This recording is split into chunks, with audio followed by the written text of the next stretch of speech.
Hey, what's going on, friends? Welcome to the Ringside Rundown podcast. My name is Erik Vasquez, and joining me on the line is my podcasting partner in crime. Yes, that rhymes. She is the best tag team partner in all of wrestling podcasting. She's like the rock to this rock and sock connection. She is Shay Hickson. Shay, what's going on, my friend?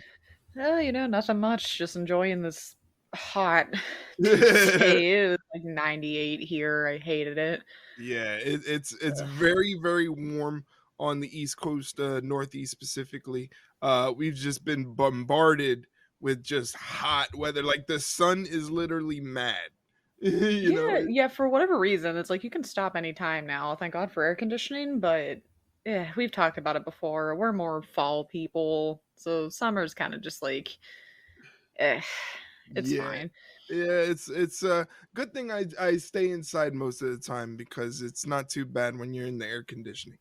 Yeah, I try my best, but unfortunately, when you walk to work, you kind of be subjected to the elements, but Yeah, we do what we definitely. can. Gotcha. Well, friends, welcome to another episode of the Ringside Rundown podcast. It is a podcast where Shay and I answer your questions about what's going on in the world of professional wrestling, which we'll do this week. And we also will drop our ratings for Money in the Bank, the pay per view that just happened this past Saturday. Before we get into all that, let's talk about last night, Monday Night Raw. To me, Yeah. this is my personal opinion, but I Mm-hmm. would say that last night's Monday Night Raw was probably my favorite this year. Oh yeah, and it's like not even close. Like I as soon as you saw Damien talking on the phone, we Yeah, all knew what was happening. We all knew what was happening. Like I yeah. could not wait. You probably heard me yelling from over here. Um you probably also heard me with the whole damage control like Shayna, Sonya, and like Zoe thing. Like it That's was a crazy. fucking fun episode of Raw, I must It say.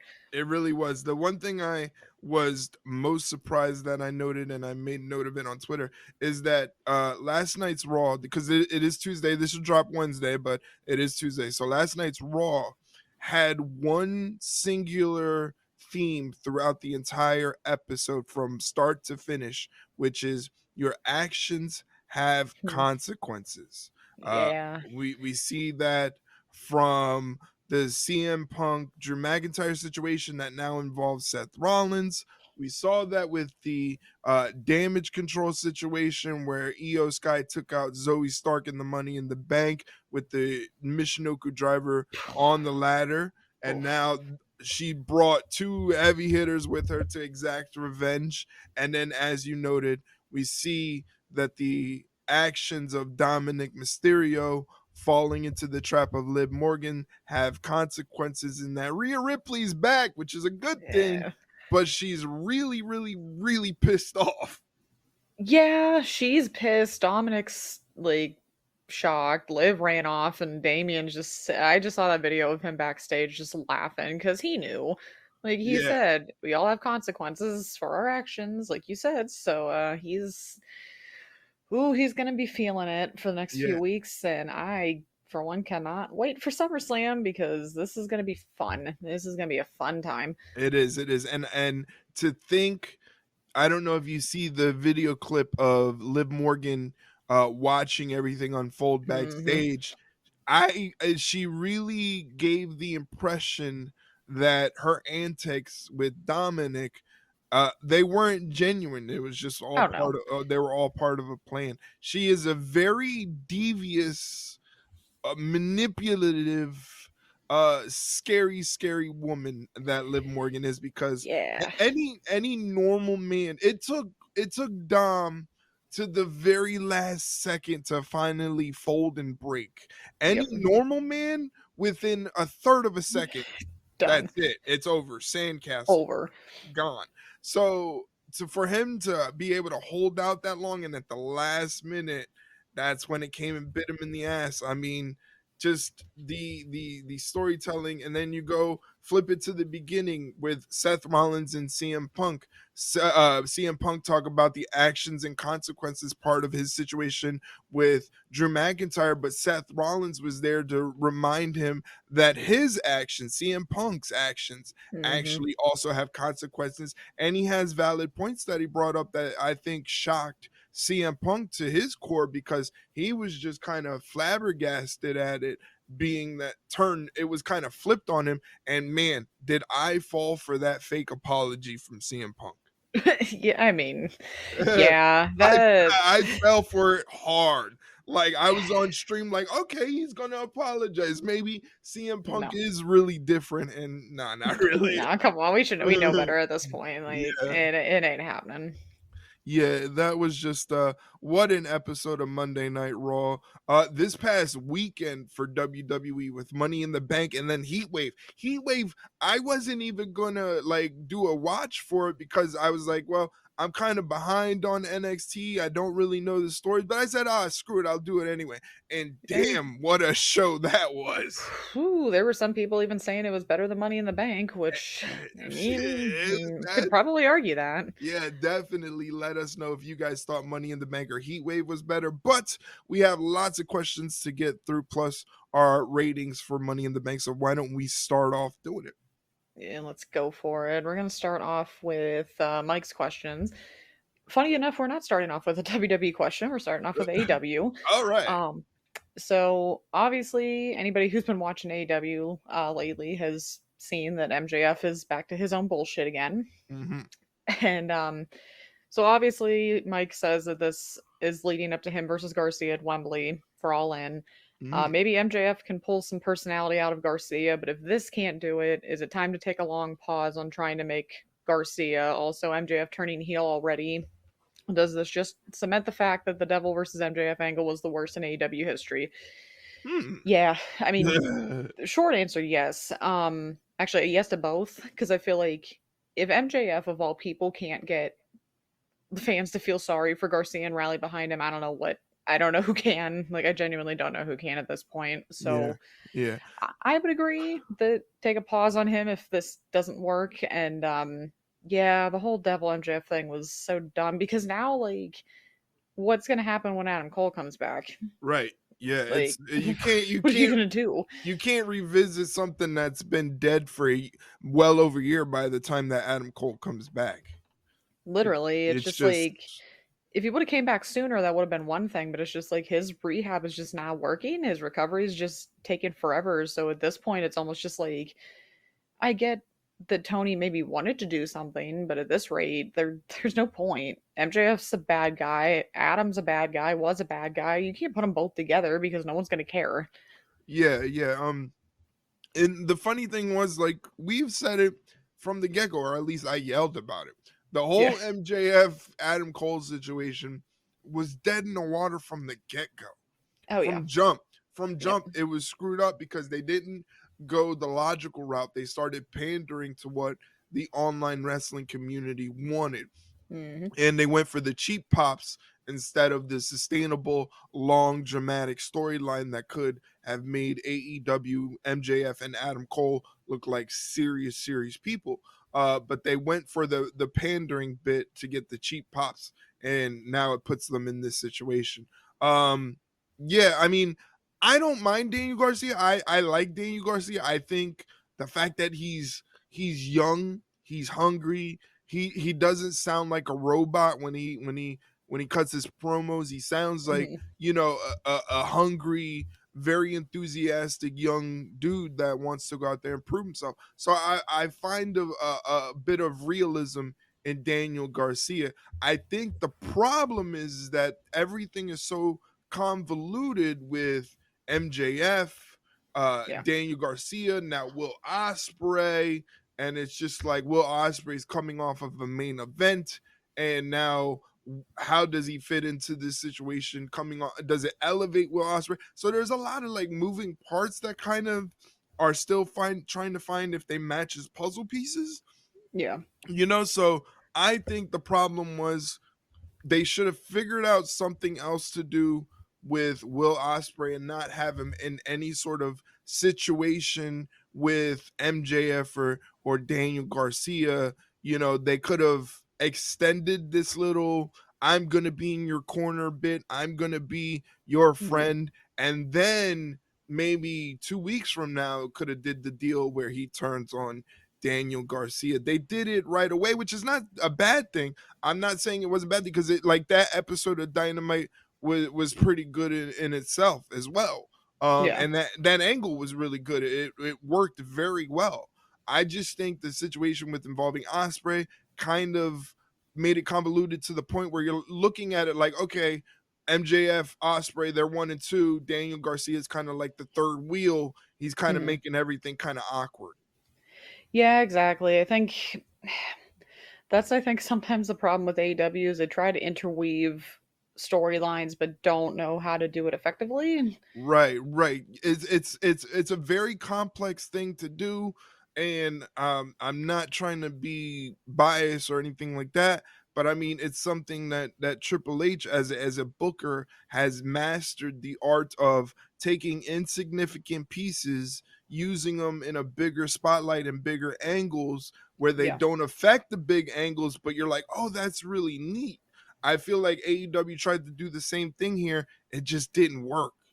Yeah, it's just you can't take two you could pretty much say major storylines and put them together. Like you Right, kind of have to have like one has to be the important one and then the rest have to be secondary because if you start putting two major or just multiple big storylines together, things just get messy, things just get like you right, said convoluted and now it's like, okay, well what are we supposed to care more about? Garcia getting almost essentially killed on live television or Will Osprey, which I think we all know the answer to that one. right. And they could have did something with Matt Menard in the Yeah. simple fact that, well, MJF is trying to buddy up to Daniel Garcia. Matt Menard sees through the bullshit, but at the very end, Matt Menard's like, all right, you seem like a pretty good dude. Maybe I had you pegged wrong. And then at the very end, couple weeks down the road, MJF does the heel turn, and Matt Menard's like, you son of a bitch, I knew it. That would have been a Yeah. sort of situation of weaving a couple different things together into one. But like you said, exactly, taking two big things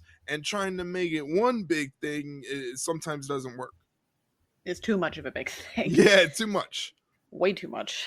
Um Going off of insane things, do we believe the report that AEW payroll for talent is $104 million? Yeah, I mean Tony's got the money, so Yeah, I mean that's for like $5, if we were yeah, to map it out for us that's poor people. dinner. That's Yeah. dinner for him. Like Yeah, that's a drop in a bucket. It seems like an exorbitant amount, but really we don't know the logistics. Like I was looking at that list and I'm like, wow, that's 50K for catering, and that's what yeah. they said it was like for a weekend of Collision and the pay-per-view. Or Yeah, I no, think so. that was the breakdown for that weekend, but that's the expenses that way. And Mike's Mhm. question was about the payroll, I guess, Yeah. as a whole. Wow. I really don't know. I mean, the reports were that they made a really extreme amount of money offered to Mercedes Monet. Yeah. I never saw an actual figure, and not really that I care, because one thing I hate is to pocket watch somebody Yeah. else. Yeah. I'm like, it's not my money. They're not giving me any of it. Like, Yeah. I feel like they may have said 6, 7 figures. I'm not entirely sure. Don't quote me on that, yeah, but no, well, seven figures makes ton of sense. Seven yeah. figures like would be like, if it's just low end seven figures, you'd be like, well, she deserves more. And Mhm. as a fan, I'm like, well, shit. All professional wrestlers deserve more for what they do. Yeah. Who am I to be like, that person doesn't deserve as much as they're getting? That just sounds like hater attitude to me. It's just again, this is a point that I always try to make when talking about AEW. Tony Khan can lose money on AEW for the next 20 to 25 years. And in terms of his pocket, his bank account, it won't even affect him, you know? Which still blows my mind, but Yeah. it's like Yeah. I can't. See, they're looking, people like to look at AEW financially in terms of a WCW perspective. And Mhm. that's not the case. Like they WCW did at one point have an open checkbook with Ted Turner, but even Ted Turner had his limits. Like, this is directly Tony Khan's, and I guess much so much so his dad, but Yeah.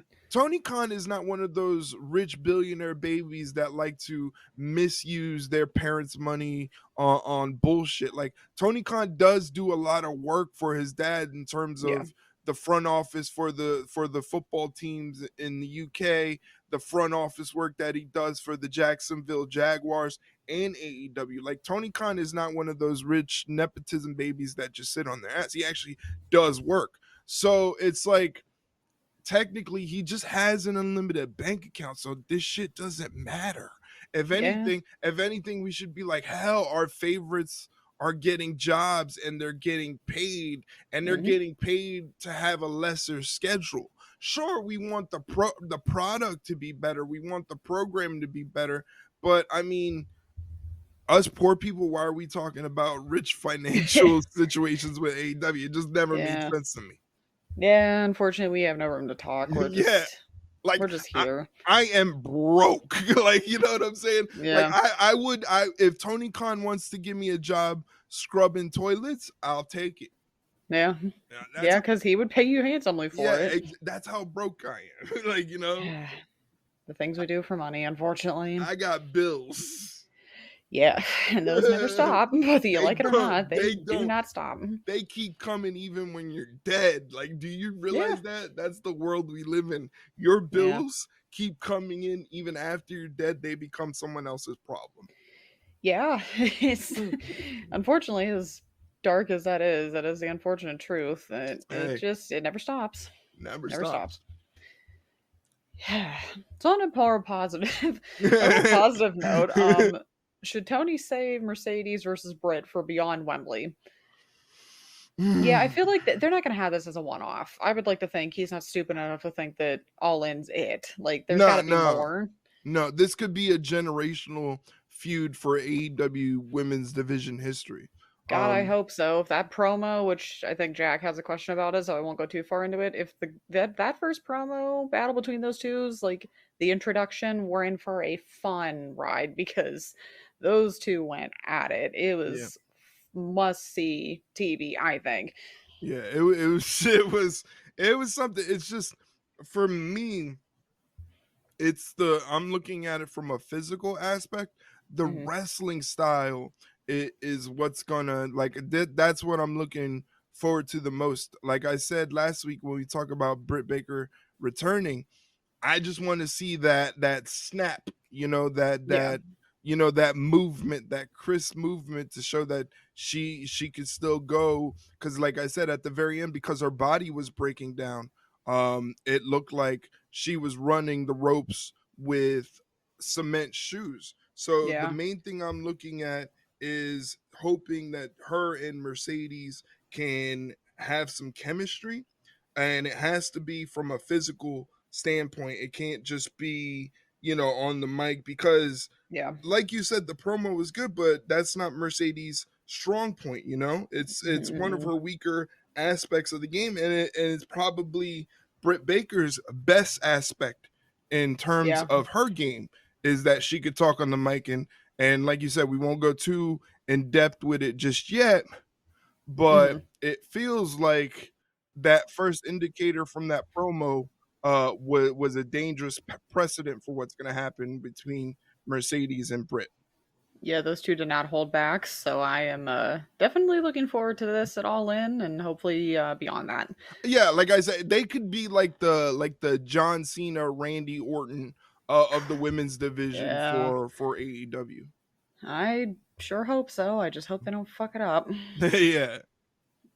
Oh boy, favorite Kayla Braxton memory. Oh, that's easy. Anytime she had to work with the Iconics. Yeah, I was gonna say the same thing. Like, Yeah, anytime she had to work with the Iconics, and Billy Kay would come around the corner with the hey "Hey Kayla, Kayla," I yeah, loved oh it. my god, that You would got to be joking me. yeah, that would literally, those three together could break me in any situation. Like, Oh they yeah, they were just great.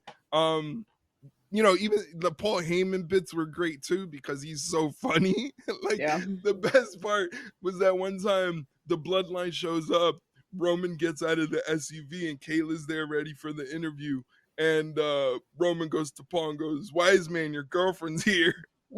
Literally, it's gonna suck we don't get that anymore, Yeah, but it's like she was really really good. So when that news broke that she was moving on from the WWE, I was like, oh man, that really sucks. yeah, Because it does because it was just she was good. She was she really was good. she was really good. That's why whatever she plans on doing in the future, she's going to be great at. It just seems like we've been getting hit with a lot of like these backstage reporters. Like we Yeah. get invested in them, and then they kind of just go off and do something else. And it's like it's like I remember when Mackenzie Mitchell was Hmm. let go from NXT. I was just like, she was really really good. Like, Yeah, we need to damn. keep Kathy Kelly. She can't go Oh my, anywhere. we can't we We can't. can't we can't lose Kathy Kelly. We We can't. almost lost Jackie Redmond because Drew McIntyre is a freaking psychopath. We uh can't lose Samantha either. we can't lose. Yeah, those three, Kathy Kelly, Jackie Redmond, and Samantha Irvin, those three we need for like the next 15-20 years, Yeah. because losing Kayla Braxton, that really sucked. It really did. It's just It- like it's just crazy that the backstage people are the ones we can get attached to because right. they're with so many people that we like, and 9 times out of 10 they have the chemistry. So it's just like, okay, well, you kind of want to see them do a backstage interview because you want to see what happens. Like we said, Kayla and the Iconics, every time they had a backstage Every segment, time, man, it was killed it just every time. it was just money. Like they were just naturally just so funny. Like it was just great. Kayla was great. The Iconics was great. I'm sad we're not gonna get that one final like hey Kayla moment. We didn't even get it at Yeah, the end when she was leaving. I mean, you can't get any better than getting a send off from the WWE champion in Madison Square Garden. That's pretty yeah, crazy. that was That's pretty wild. Yeah, that's pretty crazy to get a thank you Kayla chant in Madison Square Garden. I don't think anything can top that. No, not for I would be very hard pressed to find something that would. Yeah, seriously. Alrighty, so Mike was disappointed that Dijak wasn't re-signed by WWE, and he seems to be AEW bound. So who would we have as his first feud if he does go to AEW? Mm. It's a tough one. Yeah, it's a tough one because me, I'd do the stupid easy thing, and if Keith Lee Pete. was healthy, I Yeah. say just go crazy and do what you guys used to do on Mhm. the indies. Do Like, your thing. yeah, dude, just do the thing. Dijak, who could he work with that would work well from AEW? Possibly Brian Cage. That could be a good one. That could be a good one. I like that. Brian Cage would work because Brian Cage he's one of those big men that can work with littler men, and then Yeah. he can also work with men exactly his size. They Yeah. both can do some crazy athletic things for their size, so that could work. Um Man, I'm trying to think of someone that we don't usually see too much on TV. Ah, So I'm trying to think of two. man. It's It tough. it wouldn't mesh well to do something with House of Black, too dark. Yeah. I don't think it would work well. Actually, I'd Um, like to see him with Takesha, to be honest. that would be kind of cool. That would be kind of cool. You can pretty much put Takesha with anybody and be like, oh yeah, that will work. Yeah, I'm thinking like a heel face dynamic. Somebody Mm, that Darby. Darby would be good. Darby would be good. Orange would be good. We could elevate Kyle. Kyle Yeah. O'Reilly. Kyle O'Reilly, I think, would be the one for me because to Briscoe. me, Britt, you're on fire tonight. I'm trying to do my Yeah. best. Any sort of variation from the conglomeration, as they're Why is that known, a thing? that is a thing. That I is don't a know why it thing. is. It's a I don't get thing. it. I don't. It's just. Orange doesn't even know what's going on. He doesn't. It's just I love the fact that Mark Briscoe tries to use big words and they actually work, and you're like, damn, Yeah. Mark Briscoe could pull that out. But honestly, I think either Kyle O'Reilly, but I'd say first feud Mark Briscoe would be pretty good. The only problem is you have to probably run it on ROH TV because Mark Briscoe Yeah. is the champion. And to be honest, nobody's really watching ROH TV. So, Unfortunately not. yeah. But I mean, I still the easy one would definitely be Keith Lee because Mhm. they had some great matches in NXT, so I would like to see that happen again. But Yeah, because the biggest thing should be your very first goal is we have to showcase why signing this guy was a good idea. yeah. You know, that's your Hmm. main focus right out the gate. Go with the easy route. Go with someone he has instant chemistry with. Something that people haven't seen because it happened most of the time on the indies and NXT Black and Gold. You Yeah, know, it's like so if you, it's almost like a if you know, you know, and if you don't, you're gonna be in watch. for a treat. Yeah, exactly. And that should be what the goal is for AEW when they bring in these new people. You would think. I mean, we could hope so, but Yeah. it remains to be seen. Is the Dark Order still a thing? I don't think. I really don't think so.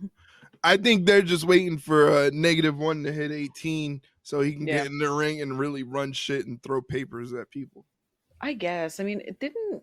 It sounded like Evil Uno's not even with AEW anymore, from what his I, Twitter sounded like. I mean, yeah, and then like they brought back they had Stu Grayson, fired Stu Grayson, brought back Stu Grayson. Now we don't know what's going on with Stu Grayson. So Exactly. it's like Yeah, I think Dark Order is pretty much dead until they yeah, decide to bring it back up. But yeah, yeah, and like factions in AEW have been so overdone that like being in a faction just loses its luster, its meaning. yeah, we don't need any more factions. Yeah, no more Just factions. it's fine. It's fine. Let it go. It's we don't need any more. Yeah. What are some of our favorite John Cena memories? John Cena memories, my favorites were always anytime we saw he was doing something for Make-A-Wish. Yeah, Because that could make any hardened man or woman who don't show any emotion, those things would make you break down and cry. Like I oh remember yeah. he did one, he was doing a bit for like a cell phone company and he was like surprising people. And then they had Hmm. this little kid who was like his mom was Oh, going that through video. yeah, his mom was going through cancer and he Ugh. said, you know, he talked about how John Cena was his hero, so he tried to instill John Cena wisdom on his mom and like that stuff is like golly, that just stabs you in the heart. Other than that, like I'll always be fond of his matches with CM Punk. To me, Yeah, his matches with CM Punk for as weird as that time in WWE was, those matches to me I'll remember fondly because it kind of restored why I loved professional wrestling. I still watched it, but it was almost like I didn't know anything different, you know, to yeah, do. So I was never one of those people that took breaks from WWE. It was like I started watching it when I was a little itty bitty one, and it stayed with me forever. When those matches yeah, with CM Punk would happen, it just restored this. Like it was like this is why I love this stuff, you know. So yeah. that's why I hold that rivalry in such high regard to the point where it's probably my favorite WWE rivalry of all time. Yeah, I honestly I feel like kind of the same, except mine was Cena and Orton Ah, because they did not hold back on each right. other, and I Yeah. think personally, for me, my favorite memory was Bragging Rights 2009, the Ooh, Iron Man match, nice. because that was in Pittsburgh. And if you go back and watch it and you go to the part where Orton starts to kind of like run away from Cena, I don't remember how it was kind of later, I think, in the match, and he goes up the stairs and they're kind of like fighting in like the concourse area right where you like come out of the main arena area. You can actually Yeah. see Mom and I on TV Oh, because nice. we were there with my aunt and my two cousins, and we were like higher up. We weren't close. That's why it was just like Mom had kind of noticed that there were security guards kind of like coming around our area, and she's like, I think they're coming up here during this match. And we're like, there's no way, because we're like halfway up in the 100s at this point. I'm like, there's no way they're coming up here. And uh, sure enough, there they were. So you can totally see Mom and I on the TV during that match. yeah. So that was pretty cool. But yeah, it is just so weird to think of like this is it. Like this is it for Cena. And it's just Yeah. like, but that's not how that's supposed to happen. You're supposed to just like keep going, but Yeah. It's it's so weird. yeah, I mean he's defined a generation Yeah. of people who are wrestling fans, who were wrestling fans that kind of grew out of it. They still know who John Cena is and what he's about, and that's another thing that'll stick out for me is that the fact that John Cena in terms of the fans and how a mega superstar is supposed to interact with the fans. Like John Cena gets it. He understands that he's an ambassador. Like I never heard a story of John Cena disrespecting a fan or having a bad Yeah. interaction with the fans, despite that period of time where John Cena was hated for some reason because he was a good guy and he didn't deviate from being a good guy when they want him to deviate from a good guy. That just Yeah. wasn't part of his makeup. And there's a multitude of things that like will stand out when it comes to John Cena, but like the dude is just he's such great ambassador for the sport of professional wrestling that like to me he's definitely on that Mount Rushmore. Yeah, I totally agree. It's like it's almost not even a contest anymore. Like he Yeah. has to be. Yeah. Uh, Alrighty. So this one's a rather easy question, and we can't get too much into it. But what was our favorite match from both Money in the Bank and Heatwave? So we're gonna like talk about it later because we have to give our ratings for I know at least Money in the Bank. Hmm. Short answer for me: Money in the Bank women's ladder match, no Yeah. contest, Hmm. and Heatwave was Kalani Jordan and Sol Ruka, also no contest, like not even Yeah. close. Yeah. I'm pretty much in lockstep with you. The women's ladder match was perfect. Chaos. Yeah, it was perfect. It was just fantastic. That was my favorite match of Money in the Bank. Favorite match of Heat Wave. I gotta go with Kalani Jordan and Sol Ruka. And with that, I guess we can go more in depth because we don't have much on Heat Wave to cover.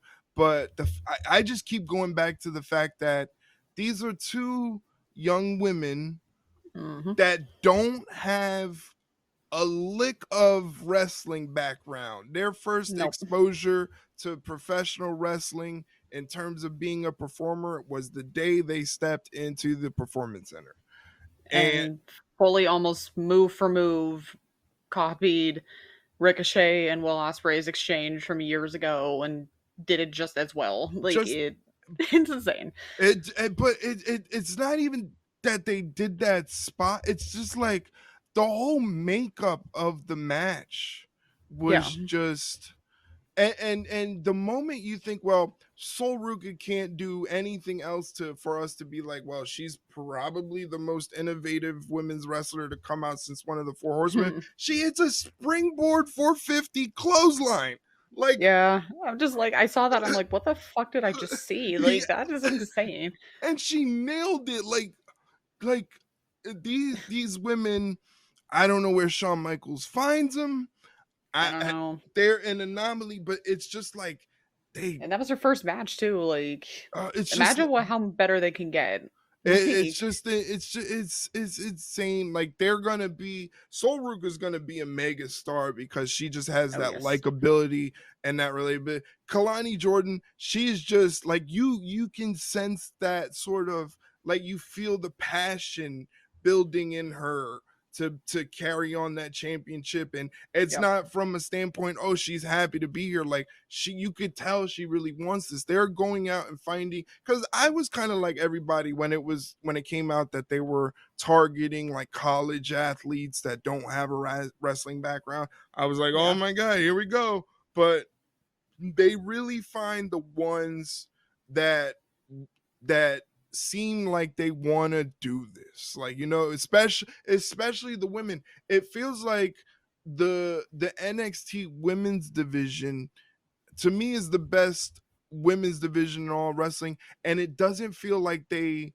have to pander that fact, you know what I mean? No. They just go out there and do it. Exactly. It doesn't feel like pandering to check off a box to make people feel better. It's just they're just as good, and we're just going to show them. Like, it feels like the cards are balanced when it comes to the women's division and the men's in NXT. Everything works well. The Yep. stories are just as important as the men. And again, like, it's like literally plucking off of a tree. Here's Kalani Jordan, here's Sol Ruka. Oh, they're really, really good at this wrestling thing that they just started doing. Like, it's Go just, figure. it's insane. It doesn't make sense. It really doesn't. Yeah, It's wild. I can't wait to see more of them because, God, if that's just like the first match those two end up having, Jesus, it's it's gonna be insane. it's nuts. It is. And ending Mike's questions, going off of Heatwave, Joe Hendry showing up at the end of Heatwave on the screen, or as Jax called him, Jump Scare Joe Hendry. Jump scare Joe Hendry. I love it. That was wild. I'm just like, did they really do that? They really did that. Like, They they really actually did that. I saw somebody, they referred to it as NXT's Marvel end credits scene. Literally. Literally, though. Yeah, that's what they referred it to as. Yeah, it's great. I really, because unfortunately I don't have access to TNA programming, so I don't have a guess. And I guess I can go on YouTube and stuff like that to find out, but I've never seen Joe Hendry in a wrestling setting. I've only seen the song, Yeah. the clips of him pissing off AJ Francis and TNA. Like, Yeah. I've only seen the memeable stuff. I haven't seen the wrestling stuff. So I hope that translates well. It should. It's gonna be great. Yeah, it's just, again, I don't want it to be a thing where like NXT, because NXT and WWE have a very, very good ability of bringing the star out of people. And Yeah. with this crossover, that job should be on TNA's. Like, could you imagine NXT making Joe Hendry a bigger star in wrestling and he doesn't even work for NXT? You know what I mean? Like, Yeah. that's where this collaboration can be a little dicey, because then if he gets over in NXT more than he has in TNA and he's contracted to TNA, we got a problem. You know what I mean? Like, Yeah. Yeah, just a yeah, little. yeah. So, but again, at the end of the day, this is all good and great for professional wrestling. It's Yeah. something that's new, and it shows that WWE in this new era, they're taking a chunk of this new era and donating it to the goodwill of professional wrestling. Exactly. And the fans win, which Yeah, is all that matters, right? yeah, Exactly. yeah. Alrighty, so that was all of Mike's questions. Thanks, So, Mike. Mike, thank you. We're gonna move on to Jax, but I just realized that we totally didn't read that question right about Money in the Bank. But out of the 4 questions he has, 3 are about Money in the Bank. So how about we go through and give our ratings for the matches real quick before we get into it? Let's do it. All Uh, right. all right, so I'm pulling up my ratings right now. Do we have Again, to count? Do we have to count the pre-show? And there wasn't a match on the pre-show. no, Never mind. they didn't torture us with any pre-show matches. No Just 15 matches. yeah, Thank that's God. and then the thing is, the best part was on the post show. I don't know how it was brought up, but Triple H had mentioned, he knows what it's like to be on those 7-8 hour Yeah. pay-per-view cards, and Yeah, he and was he's like, I talking. didn't, but Yeah, talk about us. yeah, he was like, and then he realized what he was doing, and he was like, oh shit, like, he was just like, He's like, no. I'm not doing this again. Yeah, he's like, I meant about us, I meant about our shows, like, Like, so, like, relax. yeah, so I just thought that was hilarious. Again, this was the new style of WWE PLE, which is 5 matches on the card. And they started off with the Money in the Bank men's ladder match. And for me, the best things about it was, like, I felt like it was the perfect amount of carnage, a lot of Yeah. fun ladder spots, and it really felt like the match went by in a flash. Like, I Yeah. looked at the end of it and it was like 8:25 or like 7:25 or something, and I'm like, man, that really felt like it was only like 10 minutes long. It was like Yeah. they were just moving. As far as my rating, I gave it 3 3/4 stars out of 5, or flames, not stars. Sorry, Meltzer, please don't sue me. No, let's not do that, please. Yeah, Yeah, I would have to agree with you on that one because it was a very evenly like balanced ladder match too, where it Right. wasn't like every single one of them had an opportunity, they got their chances, they had their time to shine. There wasn't like fillers in like as far as participants go. Right. Andrade and Carmelo, good God, they they were just popping off left and right. Yeah. The ending was great too. We thought Jay was going to go for it, and then McIntyre full on just javelin launches a ladder at him. That Like, was nuts. ooh, I'm like, that's gonna hurt tomorrow morning. So yeah, I thought it was good. Drew kind of fulfilled his promise, but not really. We'll get to that later. But yeah, Half pretty decent promise. start. Half promise. Yeah, he got through step one. He just didn't really get through step two, but we'll get there Yeah. later. But no, it was a good match to start the show. Yeah, it definitely was. What was your rating out of 5 flames? 3 3/4. 3 3/4. So we're both tied up for the first match, 3 3/4 out of 5 for the men's Money in the Bank ladder match that was won by Drew McIntyre. Now remember, he said if he wins the ladder match, he was going to cash in later that night. He's not wasting any time. Next up on the card, we had Sami Zayn defending the Intercontinental Championship against the Madman Braun Breaker, who's just been sawing people in half. And for me, this match is proof why the shorter cards and the longer matches work, because it was a perfect way to showcase Sammy as the ultimate underdog, which we come to find out on Monday that he kind of really dislikes being known as the underdog because he's still his champion. Now, Yeah. this match was kind of polarizing, but what do you think about the match specifically?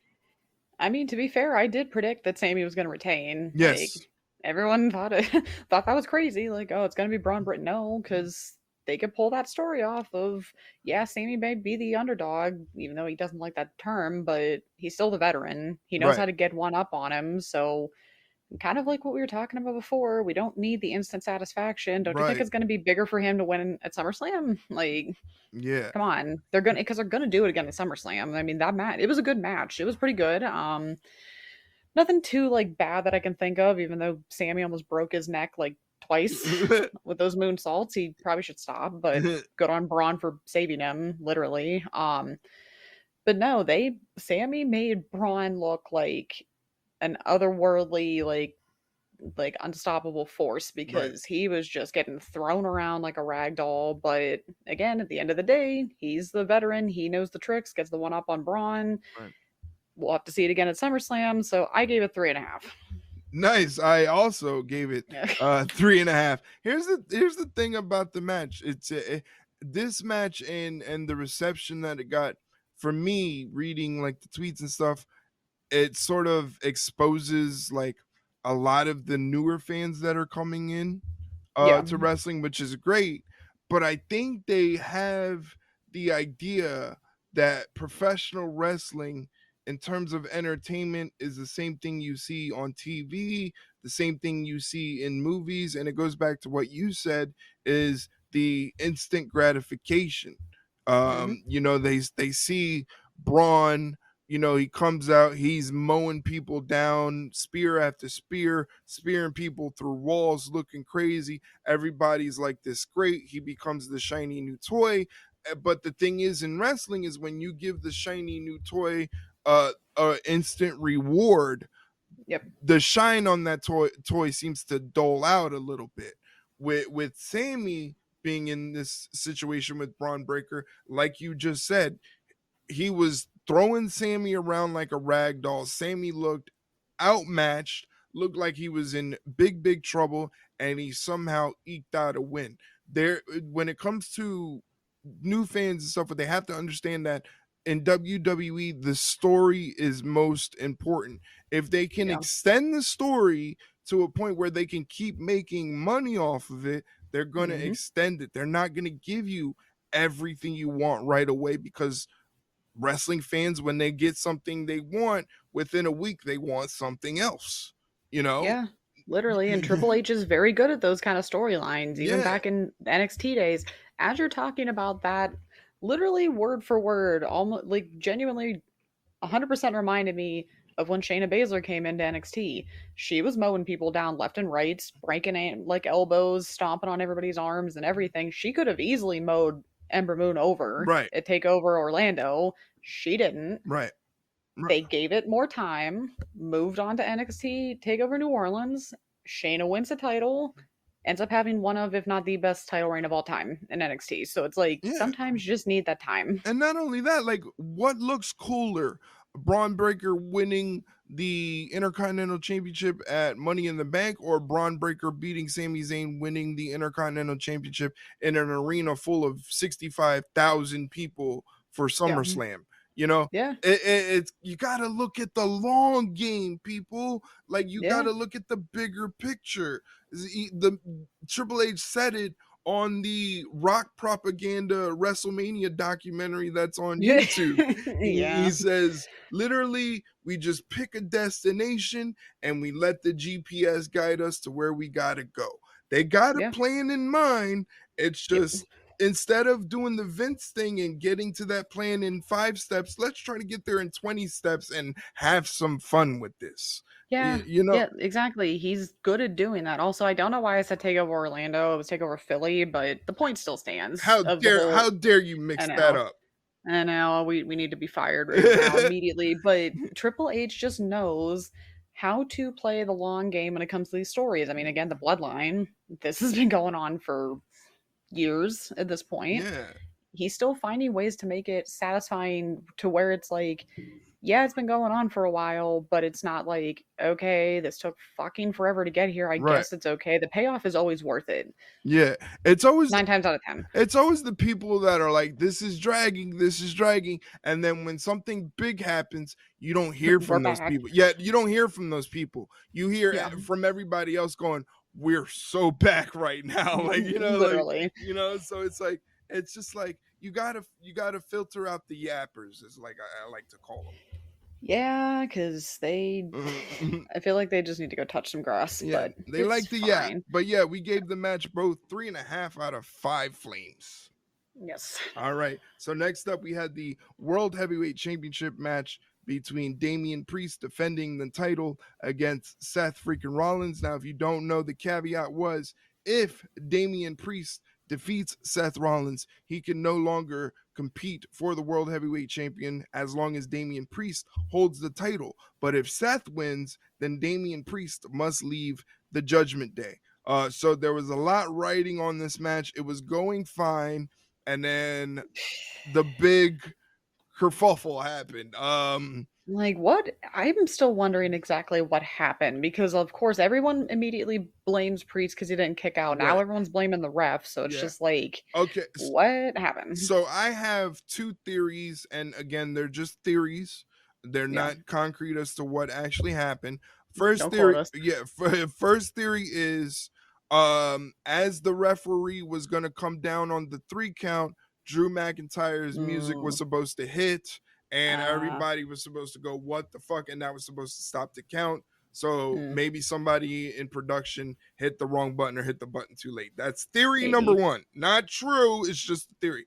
Theory number 2 comes from Bully Ray on Busted Open. He had mentioned that when Priest got hit with the move, Priest started wiggling his fingers. So possibly when Priest got hit with the move, that was the pin, he got his bell rung. And see, I think it happened even before the Falcon Arrow. I think it was because like Damien had, or what was it? Like Damien had him up, and Seth like kneed him in the head. Okay. So I think that I think at least he kneed him a little too clean in the head. Because he looked a little out of it for a minute. Right. And you could see them kind of talking, but obviously we don't know what it says. So that's my theory, is that when Seth went to put him up for the Falcon Arrow, or when Damien went to do something with him and he kind of kneed him in the head and kind of knocked him out a little bit. Right. But yeah, I mean, that I don't think should take away from the match, especially what happened after, because it was, once Drew came down, we were just like, all right, it's a matter of time. Yeah. It's got to be a matter of time. Like, Yeah. I feel like, okay, so for me, if the ending wasn't so like dramatic and chaotic. I think I would have given it like 3.25 stars, but because of the whole like what the hell happened with the pin. But I think the ending added all the flair and the tension and the drama back to it. So I gave it 3.5 because it wasn't a bad match. Both No, of them were good, and I'm so sick and tired of all these people shitting on Damien's title reign because mhm, it is not a bad title reign. It's it's really not. not. It's genuinely not. No. And that's just not, and that is also not me being biased because, of course, I like him and, of course, mom loves him. And thank God he's got the title going into SummerSlam. So we're covered there. But Yeah, it's just like his title reign is not bad. I don't know why everyone thinks you have to be this dominant force of nature for your title reign to be considered right. good or Yeah. successful. Like, he's part of one of the biggest storylines in WWE right now with the Judgment Day. He's the poor guy's at his wits' end with them because he's like the parent babysitting all the kids. Mhm, So it's like, okay, yeah, he doesn't have to be running through everybody just because he has the title. Like, mhm. it's still a good reign. I don't know why people just can't get that through their heads. And it's just like, well, he always needs help. It's like, that's the fucking point of the Yeah, story. that's That is the point of the exactly. story. Exactly. That's the main thing. And this is why, like, the only reason I see people shitting on the reign is because, like, there's certain subsect of fans that just can't expand their brain power and think.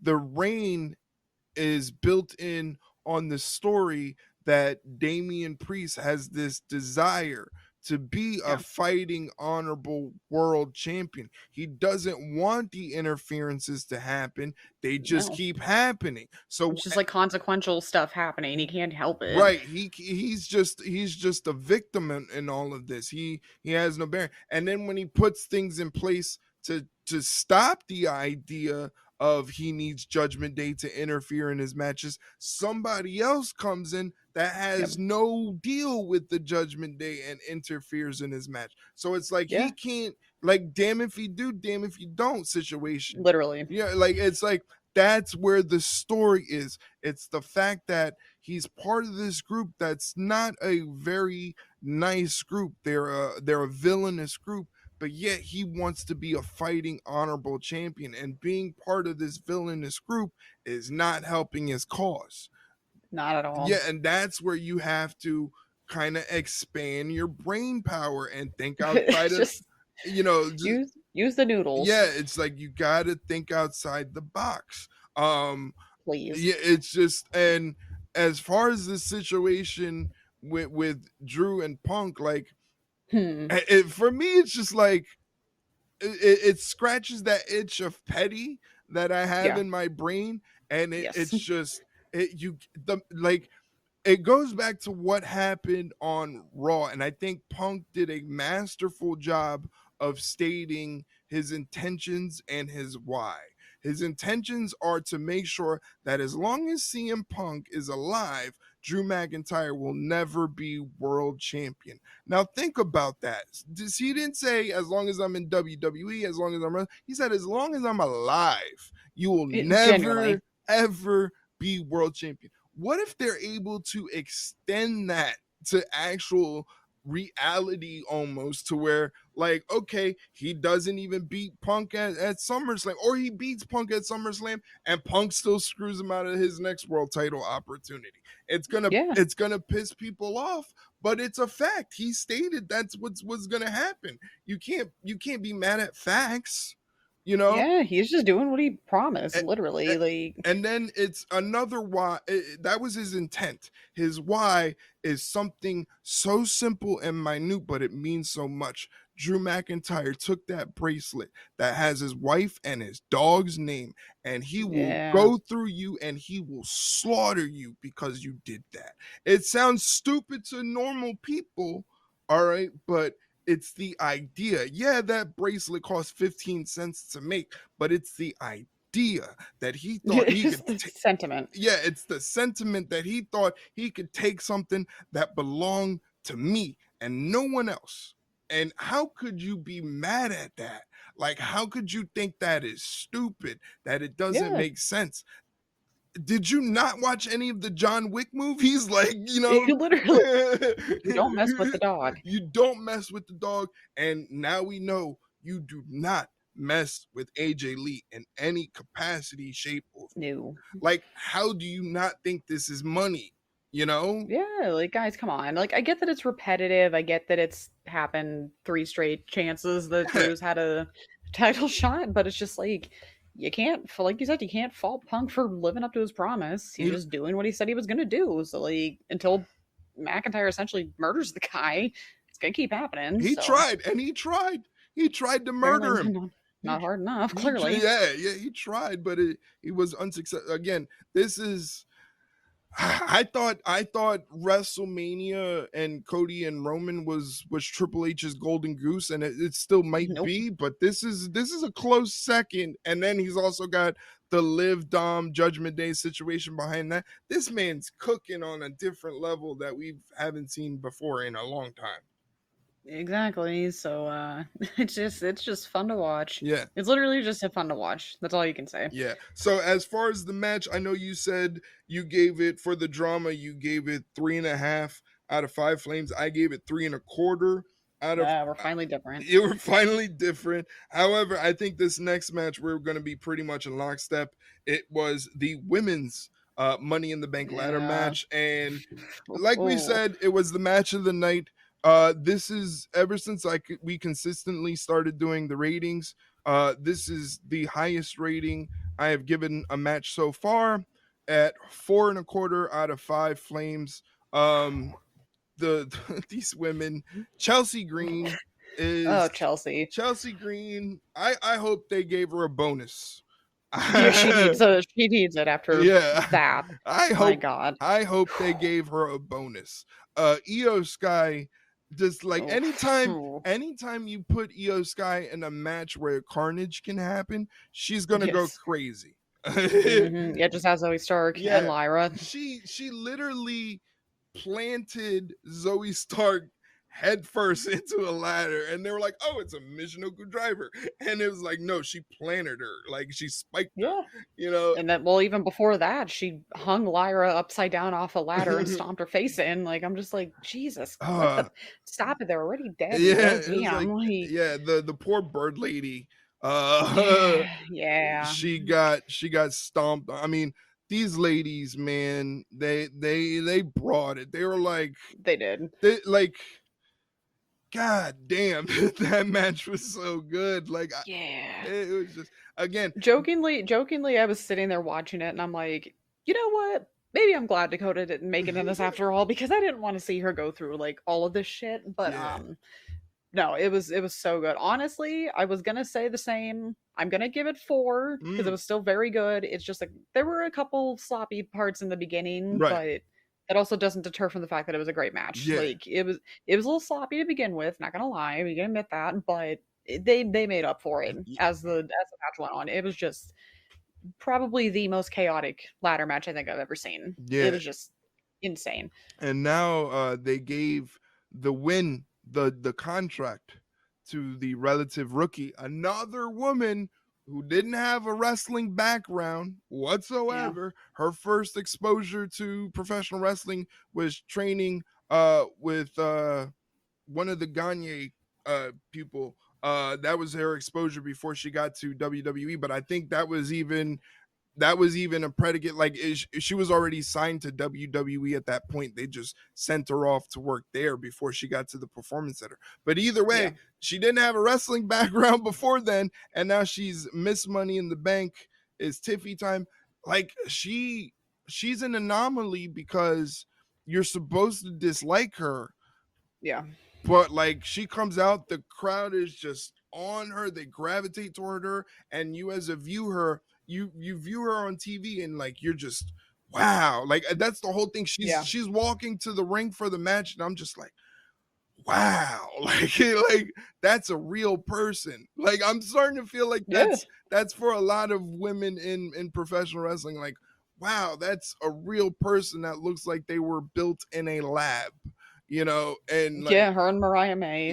Like, you know, like, and then she hits that crazy cartwheel Alabama slam with the ease, and then she does a total gymnastic senton to the outside, wiping out everybody. Like, it's just crazy. But like, they kind of cooled her off before the last pay-per-view. She was Yeah. cooling off and everybody was like, where's Tiffany? Where's Tiffany? And then she had a little bit of a controversy, and then like everybody's like, where's Tiffany? And then they put her back in the spotlight, give her the Money in the Bank, and you're like, that makes perfect sense, Yeah. And now the story is she can go after Bailey, but Nia Jax is going after Bailey for SummerSlam because she's the queen of the ring, and Nia Jax and Tiffany Stratton are in cahoots with each other.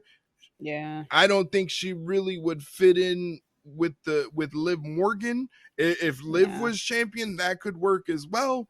We had a whole calendar year of Tiffy time running down to the ring, maybe cashing in, maybe not. The whole deal. I think it's going to be a lot of fun.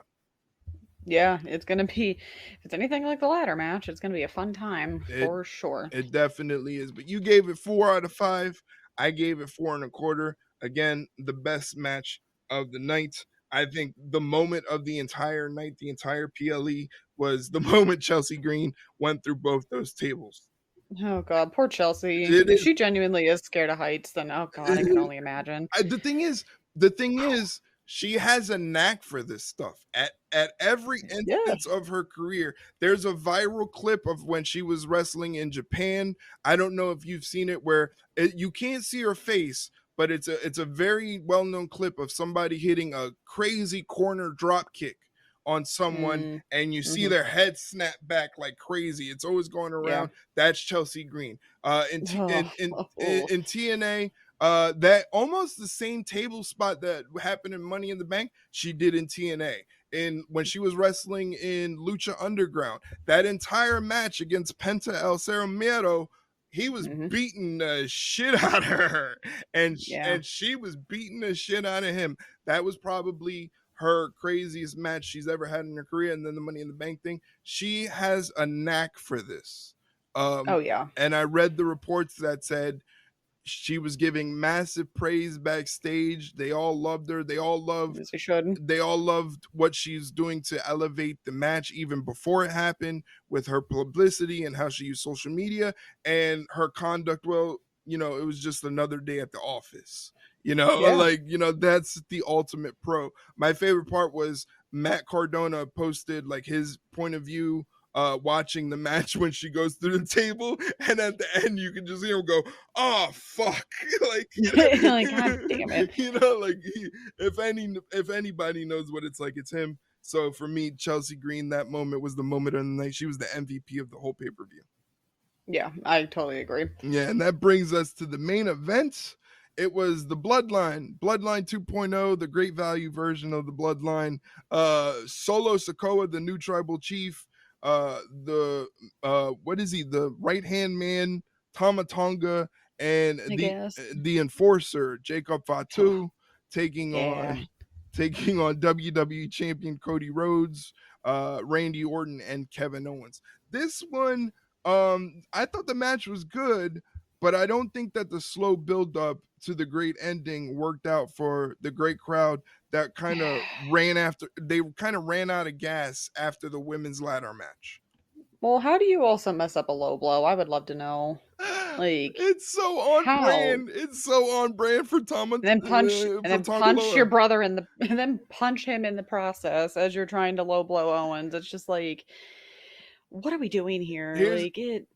Here's the thing. I think he was another victim of getting his bell rung, because before that spot was the spot where Cody did the tope to the outside and pushed him into the announcer's table. And once he hit it, I'm like, oh, that didn't sound good at all. Somebody on Twitter said that at that point he probably saw 3 Kevin Owens at the same time.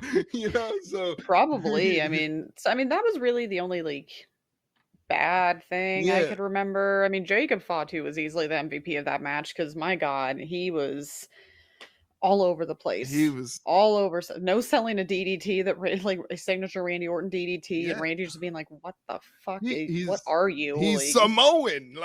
That's the whole bit. Like, he's Samoan. And you know what's funny? I forgot to send it to you. I was gonna send it to you. It was an old Dakota Kai match when she was in Progress Wrestling in the UK, and somebody headbutted her and she no Yeah. sells it. She grabs Yep. her opponent. She goes, "I'm Samoan." And Yeah, you don't headbutt a Samoan, yeah. you don't headbutt a Samoan. Like, it never Doesn't work. ever It does not works. work. It never Never works. works. Yeah. But yeah, the match itself was, yeah, I think like you said, it wasn't terrible, but again, the like you said, the crowd just like could not recover from that women's match, which Yeah. I don't blame them. But I don't know if you did the same thing when the match was like over. We expected Solo to beat Cody because it's set up SummerSlam, okay, whatever. As soon as that bell rang, I like leaned forward in my chair because I'm like, all right, this is gonna finally be it. Like, are we doing this? So it's like I'm like leaning and I'm leaning and I'm still leaning, and then nothing happens. Yeah. I'm like, oh, so it's happening at SummerSlam. Yeah, I'm like, yeah. I am happy about that for obvious reasons, but for the people in that crowd, I'm sorry, but oh well. I think maybe it could have happened. Unfortunately, we lost Sika, Maybe. Roman's father. Yeah. So maybe that put a wrench in things, and they said, "Oh, well, we'll just do it at SummerSlam." So maybe Yeah. we'll never know. But again, I think for the moment, I think it would work best at SummerSlam anyway. Yeah, you got to get it in the big crowd. Like, Yeah. you got to say the biggest party of the summer, like they always do, the biggest event. I don't know what they're calling it now, but you got to have something big like that happen. Since unfortunately, I didn't get to see Rhea come back, but hopefully that means we get to see Rhea wrestle, which Yeah. I'll take that. But the fact that we might get Roman back at SummerSlam, Mhm. oh yeah, like that's gonna be like that is like kind of crazy to me a little bit, where we see him like leave at WrestleMania in person, and then we see him come back at SummerSlam in person. It's just like that is weird how like things work that way. Like it's insane. The life of a wrestling fan. It's crazy. It's insane. But I digress though. But yeah, I did I even give it a rating yet, or did either of us give it a rating? I don't think we did. I gave it 3.25 out of 5. My deal is if they would have swapped the ladder match, the women's ladder match, and this match, it would have been perfectly fine. Yeah, I would have to agree with you on that one. It wasn't like terribly bad, but it was just like the placement unfortunately did not help it, which is wild to say from a main event, but Yeah. it happens sometimes. So what do you give the show overall? I give it about 3 3/4 flames. It definitely was not, when you put it next to Heatwave, it definitely was not consistently as good as Heatwave, but it still had its strong moments. But I think people are shitting on it for whatever reason. I don't know why, but maybe it's because Roman didn't come back, Rhea didn't come back, so it's just like I don't know why people hated it as much as they were. I'm just like, it wasn't that bad of a pay-per-view. And it's like it could have been better, but it wasn't like terrible. But right, I think I again, I feel like a lot of people realize that you get a lot of attention if you complain and be negative. So a lot of the negativity is searching for a reason to be negative rather than it being a bad show. It really wasn't a bad show. I thought it was a great show. I'm in the same rating as you, 3.75 out of 5 flames. A consistent, again, we're gonna get consistent great PLEs under the watch of Triple H, especially if you're a fan of NXT Black and Gold. You know what to expect. Again, if you're a new wrestling fan, understand that we're in a creative era where you kind of have to expand your logic. You can't just go for the easiest thing because that's not how these things work. So if you're a new fan, great, but just get ready to think you know what you're gonna expect and maybe see something different. Yeah, pretty much. Yeah, it happens to us all the time, and we've been watching this stuff for years. Literally, though, it never fails to surprise us in some way, shape, or form. Never. Alrighty. So now that we got Money in the Bank out of the way, now we can actually answer Jack's questions. So we're sorry to leave him on such a cliffhanger there, but so is CM Punk just a big fan of Priest? He keeps protecting him, but should Priest be mad at Punk for all the interference? I mean, the look on Priest's face said it all at the end of that match. He was pissed. Yeah, he was pissed. So yeah, I think you know what? Maybe Punk does like Priest. Who knows? I think he's a cool guy. How can you not like Priest? So yeah, maybe he does like him. But I don't blame Damien for being mad because I'm just trying to do my best to shake off the accusations of needing help to retain my title, and yet you guys keep getting in my fucking way. Yeah. So yeah, he has every right to be mad. Right. Yeah, I think Punk has a respect for Damian Priest, but I don't think he has a thing for him. I No. think Priest, much like Seth Rollins, was just collateral damage. You know, like you Yeah, know, yeah. if yeah, Unfortunately. they were there, shit happened. You know, and Yeah, that's Punk's logic. I'm not saying that's my logic. I'm saying that's Punk's logic. yeah. Punk's logic was like they were there, shit Yeah, happened. sorry. Sorry, I'm gonna get my 10 pounds of flesh back. You know, like Yeah, exactly. I'm Which I don't think there's gonna be much left, but yeah, I'm gonna get my lick back. If it screws up your plans, my bad. Like yeah, like like that's tough shit, I guess. yeah, Like, yeah, yeah, and the consequence of that action now means not only does CM Punk have to worry about Drew McIntyre, he has to worry about Seth Rollins again. The theme. yeah, yeah. It's gonna be a wild month, I can tell you that. Yeah, Okay, so the question we thought we met, we're talking about the actual Money in the Bank pay-per-view. Jack wants to know, what do we think of the actual Money in the Bank? Is it an opportunity or an anchor? I still Hmm, see it as an opportunity because yeah, consistently from the moment it was created till now, there has never been, well, maybe one instant where like they did something with Otis and completely botched that idea. And like yeah, that was the dumb. Austin Theory bit was kind of dumb. Nikki ASH. Well, I mean, but Eh, she still had that big moment when she cashed it in.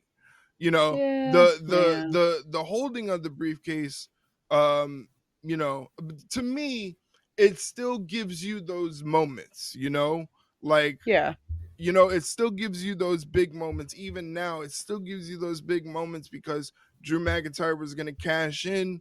It got screwed up, but once he came in, you're like, oh, okay, everything changes. Um, yeah. It also, I think, too, can help like a relative newcomer, right. as in like Tiffany Stratton. So it's like it's a very multifaceted kind of opportunity if you think about it, because it can be used by a veteran in a storyline specific way, like Drew, Mhm. or like I said, give it to somebody who definitely is on the cusp of being main event material, and then that's almost a guaranteed title right there. Right. So Yeah, you can use it for pretty anything. So I say it's an opportunity. right. And the thing is, like, people have to understand that, like, just because you won the briefcase is not automatic. You know what I mean? Like, Yeah, some people have failed. if somebody wins the briefcase and they wait a whole year to cash it in, they dragged it on, people are going to complain. If they win the briefcase and they cash it in the same night, people are going to complain. So it's just like Yeah. the complainers are always going to complain about something, but in the end, there hasn't been a moment where I was like, okay, the Money in the Bank idea has jumped the shark. Yeah. I don't have that sense of jump the shark when it comes to the Money in the Bank briefcase idea. Yeah, exactly. It's definitely an opportunity. Yeah. Like,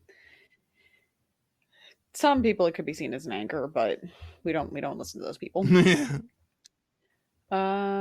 Is Drew stupid or arrogant for not expecting Punk to come back? Um, Honestly, it'd be very easy for her to say he was stupid, but it was definitely arrogance. Yeah. You saw that shit-eating grin he had on his face when he was coming down for the title match. Yeah. He thought he finally got rid of Punk. I finally put him out of commission. I don't have to deal with him anymore. And Yeah. Punk's like, "Yeah, no, I survived, bitch. Nice try." Yeah. So I think he got overly cocky, and clearly, like we have said this whole episode, his actions had consequences, Right. and yeah, he definitely paid for it at Money in the Bank. Right.